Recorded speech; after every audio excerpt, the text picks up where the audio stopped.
트럼프 대통령이 행정명령을 발동하고 영어를 미국의 오피셜 랭귀지, 즉 공용어로 선포했습니다. 1월 미 개인 소비 지출이 전달보다 0.2%포인트 하락해 트럼프 관세가 부과되기도 전에 미국민들이 지갑을 열지 않고 있는 것으로 나타났습니다. 연방법원이 연방인사관리국은 채용과 해고할 권한이 없고 인사 담당 부서가 그 권한이 있다며 수습 직원 해고에 제동을 걸자 트럼프 머스크 팀은 각 부처 인사 담당 관실이 실적 보고를 요구토록 할 것으로 예상되고 있습니다. 백악관과 도우지팀이 한쪽에선 연방 공무원들을 해고하고 있는 반면 인력 부족을 겪고 있는 다른 한쪽에선 은퇴자 재고용까지 추진하고 있습니다. 워싱턴 지역 어르신들이 에덴 시니어 센터에서 워싱턴 지역 어르신들이 에덴 시니어 센터에서 106주년 3.1절 기념 행사를 통해 선조들의 숭고한 정신을 기리며 단합과 소통의 시간을 가졌습니다.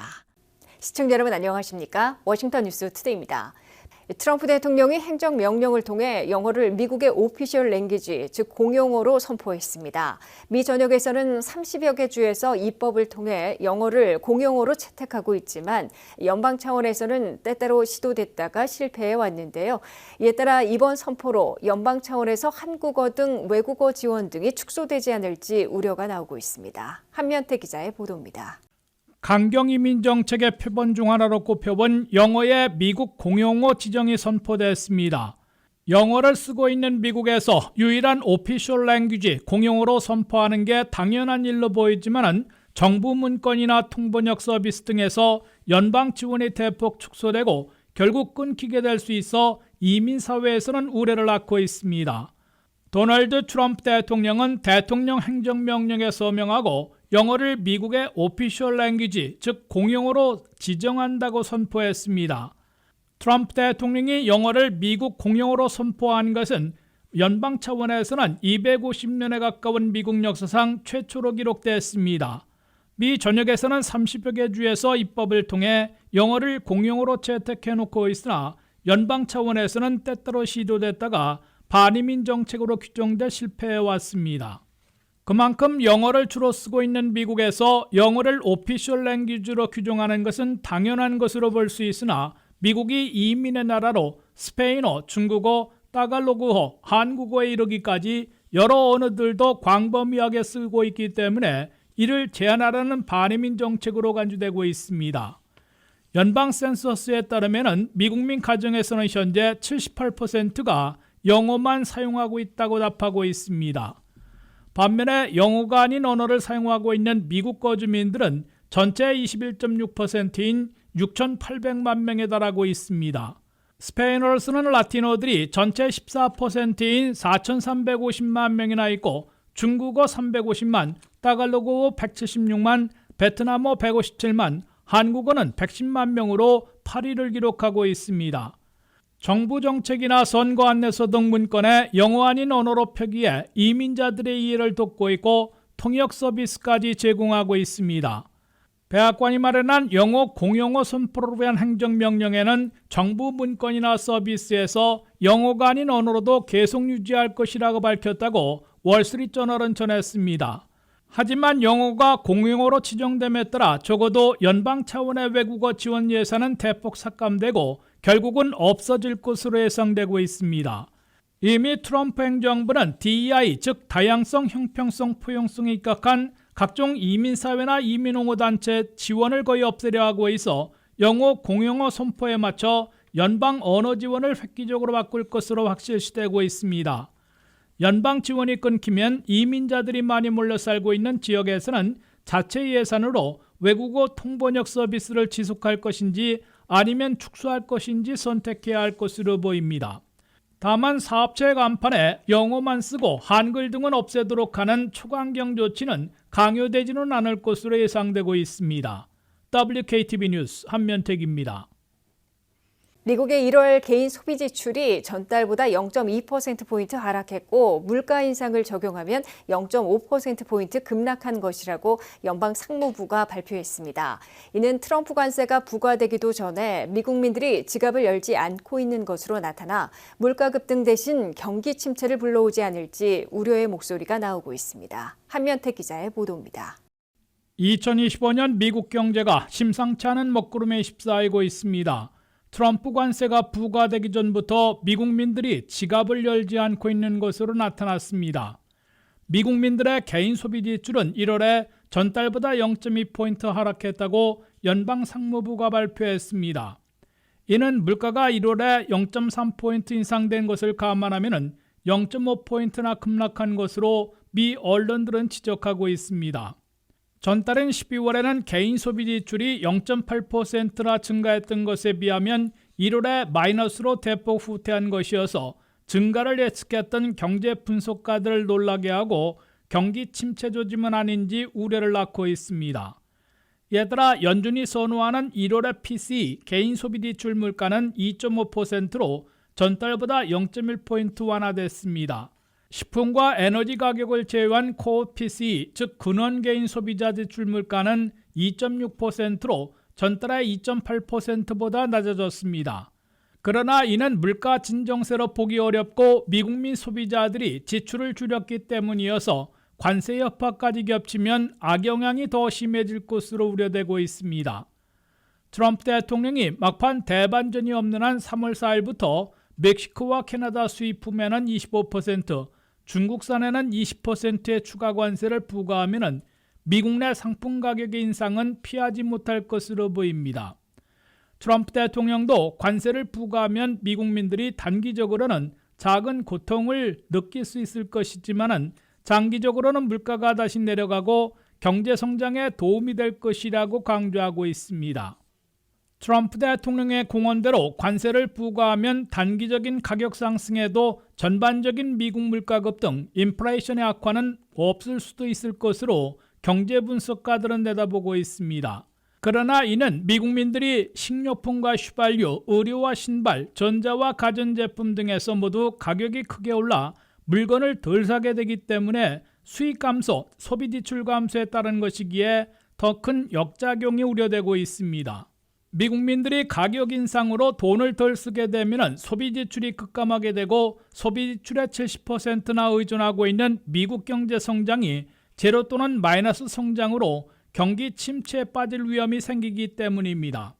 트럼프 대통령은 관세 카드를 사용하면서도 소폭의 가격 인상은 감내하되 속도 조절로 전반적인 물가 급등은 막고 건전 성장을 유지하는 동시에 막대한 관세 수익과 불법 입국, 불법 마약을 차단하는 일거양득을 노리게 될 것으로 관측되고 있습니다.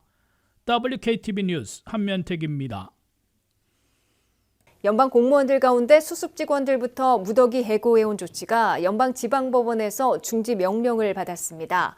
윌리엄 알서 판사는 연방인사관리국은 채용과 해고할 권한이 없고 각 기관의 인사 담당 부서에 그 권한을 부여하고 있다고 설명했는데요. 이에 트럼프 머스크 팀은 1차 때의 전략을 다소 바꿔 각 부처 인사 담당 관실이 실적 보고를 요구토록 할 것으로 예상되고 있습니다. 연방정부와 연방 공무원을 절반으로 축소하려는 트럼프 머스크 팀이 공무원 노조들의 소송 제기와 연방지방법원의 일시 명령으로 제동이 걸리고 있으나 다른 방법으로 우회하며 일대 개편과 감원에 나서고 있습니다.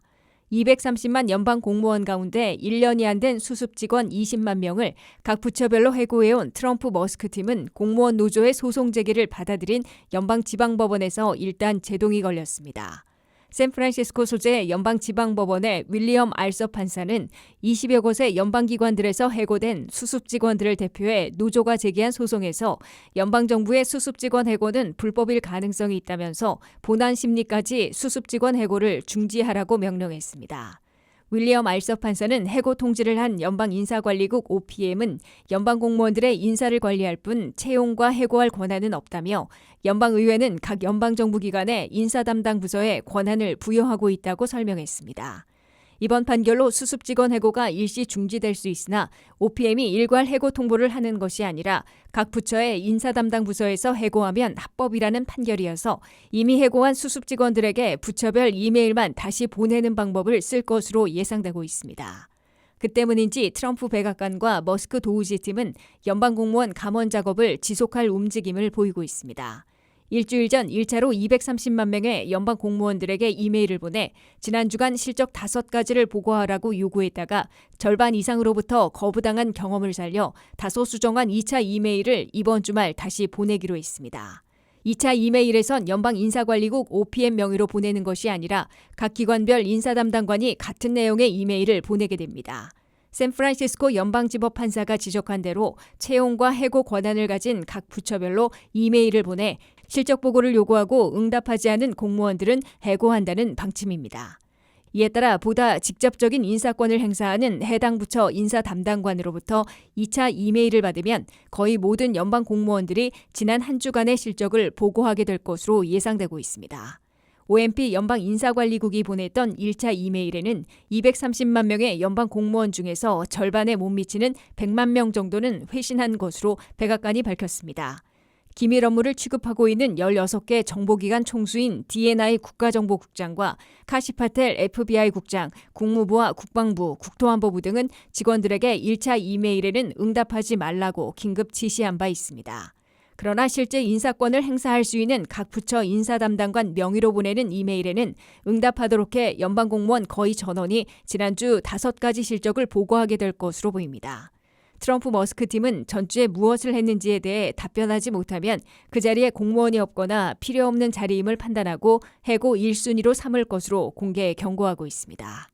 백악관과 도우지 팀이 한쪽에선 연방 공무원들을 감원하고 있는 반면 인력 부족을 겪고 있는 다른 한쪽에선 은퇴자 재고용까지 추진하고 있습니다. 항공기 사고가 잇따르는 가운데 만성적인 인력 부족을 겪고 있는 항공 관제사들에 대해선 은퇴자들에게 다시 나와달라고 호소하고 있고 연방 법무부에서는 변호사들을 대거 모집하고 있습니다. 연방 공직사회에선 어느 부서에선 인원이 남아돌고 예산이 물쓰듯 낭비되고 있다는 지적을 받는 반면 다른 부서에선 인력 부족에 고통을 받고 있습니다.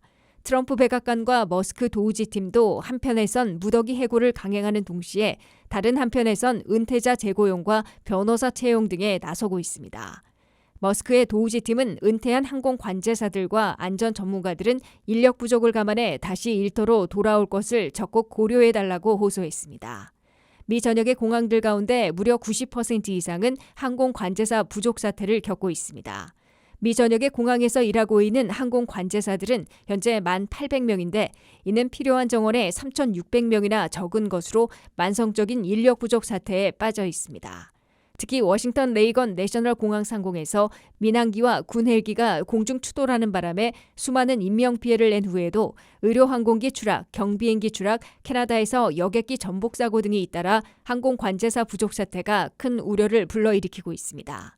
숀 더피 연방교통장관은 은퇴 연령에 도달하는 항공 관제사와 안전 전문가들에게 더 일할 수 있도록 정년 연장안을 내놓았으나 대상이 너무 적어 해결책이 되지 못한다는 지적을 받아왔습니다.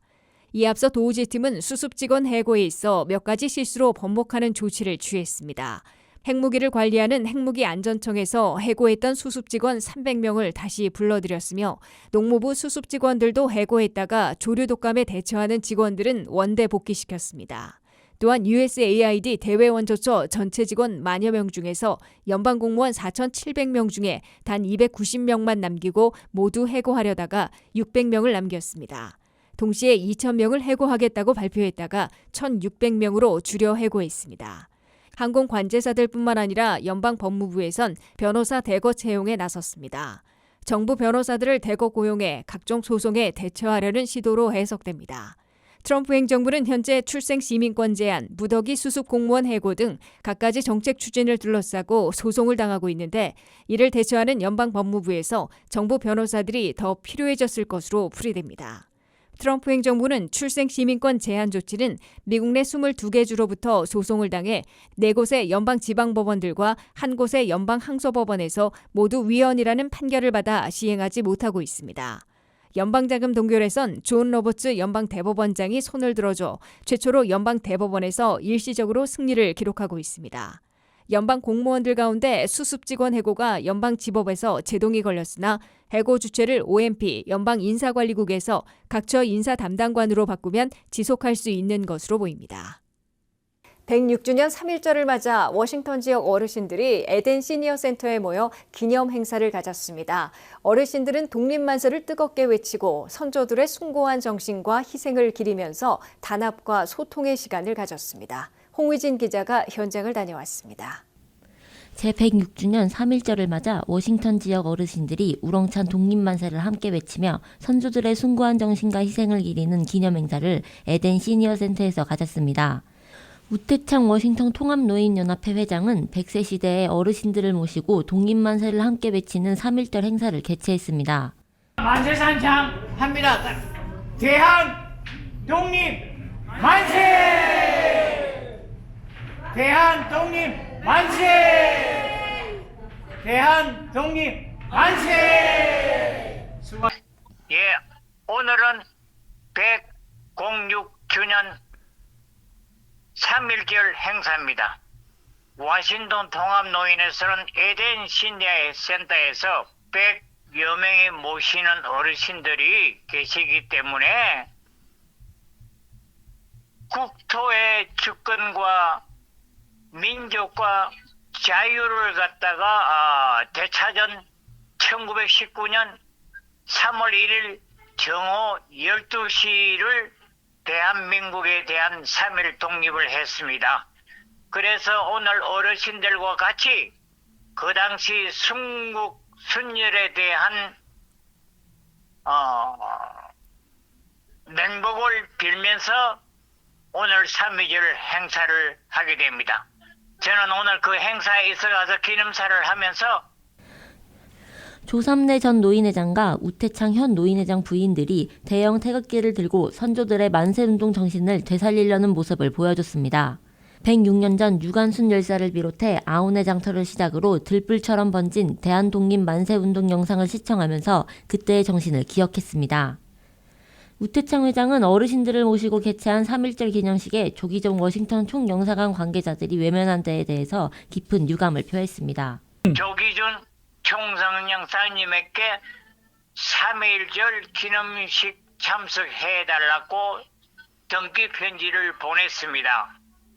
그래서 자기는 제한된 단체 외에는 참석하지 않는다는 답장이 왔는데 조기중 총영사는 부모 없는 자식이 어디 있으며 조기중 총영사는 부모가 없는 것을 간주하고 앞으로 노인애들에 대한 경로 사상을 다시 한 번 더 고치해 주시기를 부탁합니다. 이번 행사를 통해 선열들의 희생과 투쟁으로 이어져 온 우리 민족의 역사적 이정표를 다시 한번 기억하고 존중하는 자리를 만들었습니다. 한국의 정치적 갈등과 경제적 위기, 불안정한 정세 속에서 3.1절 행사는 한인 동포들의 간절한 마음을 더욱 가득 담았습니다. 대한민국이 하루빨리 안정을 되찾고 다시 출발하기를 기원하는 모습도 보였습니다. WKTV 뉴스 홍의진입니다. 이상으로 워싱턴 뉴스투데이를 마치겠습니다. 시청해주신 여러분 고맙습니다.